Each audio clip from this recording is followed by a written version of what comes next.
বাংলার কালচার আপনার নিজস্ব চ্যানেল। যে কোনো রকমের মতামত নির্দ্বিধায় আমাদেরকে জানাতে পারেন। লাইক, কমেন্ট এবং সাবস্ক্রাইব করুন বাংলার কালচার।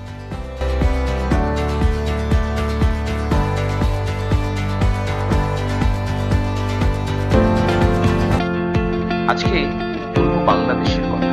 আমরা জানি যে প্রায় 14-15 মাস আগে যে অস্থির, বিধ্বস্ত, বিপর্যস্ত, সমস্ত জায়গায় অগ্নিসংযোগ, যে অবস্থার ছবি আমরা দেখেছি বাংলাদেশ, অর্থাৎ বাংলাদেশ এবং বাংলাদেশের তৎকালীন প্রধানমন্ত্রী শেখ হাসিনা তাকে পালিয়ে যেতে হয়েছিল সেনাবাহিনী হেলিকপ্টারে করে বাংলাদেশ ছেড়ে। আগামী 13 তারিখ বাংলাদেশে অত্যন্ত গুরুত্বপূর্ণ একটা দিন, কেননা আগামী 13ই নভেম্বর বাংলাদেশ আন্তর্জাতিক অপরাধ আদালত আওয়ামী লীগ নেত্রী শেখ হাসিনার মামলায় সাজা ঘোষণা করতে চলেছে। ট্রাইব্যুনালের বিচারপতি গোলাম মোর্তাজা মজুমদার গত মাসে এই সিদ্ধান্তের কথা জানিয়েছিলেন এবং সেই প্রেক্ষাপটে আগামী 10 থেকে 13ই নভেম্বর ঢাকায় আন্দোলন মিছিলের প্রস্তুতি নিচ্ছেন আওয়ামী লীগ নেতৃত্ব। আওয়ামী লীগকে বাদ দিয়ে বৃহত্তর মানুষের সমর্থনকে অগ্রাহ্য করে বাংলাদেশে ভোট করতে দেওয়া হবে না, সরকার গঠিত হবে না এবং এই মর্মেই আগামী 10ই নভেম্বর সোমবার ঢাকা তথা দেশের রাস্তায় নামতে চলেছে আওয়ামী লীগ।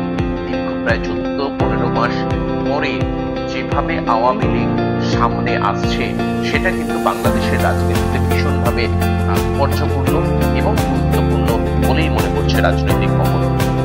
গত বছর 5ই আগস্ট আওয়ামী লীগ নেত্রীকে হত্যার চক্রান্ত করেছিল মৌলবাদীরা। সেটা করতে না পেরে তথাকথিত আদালতের মাধ্যমে রায় ঘাড়ে চাপাচ্ছে। 13 তারিখ ঢাকা শহরের অফিস আদালত সব বন্ধ করে দেওয়া হবে বলা হচ্ছে আওয়ামী লীগ নেতৃত্বের তরফে। গত 14 মাস আওয়ামী লীগ নেতা এবং কর্মীদের উপর অত্যাচার হয়েছে, তাদেরকে খুন করা হয়েছে বলে দাবি করছেন কর্মীরা। কিন্তু আওয়ামী লীগ তারা যে কথাটা বলছে যে তারা আত্মবিশ্বাসী এবং দেশের মানুষের উপর তাদের ভরসা রয়েছে, তাদের ডালপালা অনেক দূর পর্যন্ত বিস্তৃত। তারা বলছে আইয়ুব খান পারেননি, এরশাদও পারেননি আমাদেরকে শেষ করতে। গত 1 সপ্তাহ ধরে আমরা যে চিত্রটা দেখছি, যে সমস্ত গ্রেপ্তারকে উপেক্ষা করে বাংলাদেশের জেলা সদরগুলোতে ছোট ছোট মিছিল করেছে আওয়ামী লীগ এবং তারা প্রত্যাঘাতের দিকে যে এগোচ্ছে সেটা তাদের এই সময়ের যে রাজনৈতিক কর্মকাণ্ড চলছে সেটা দেখেই কিন্তু পরিষ্কার।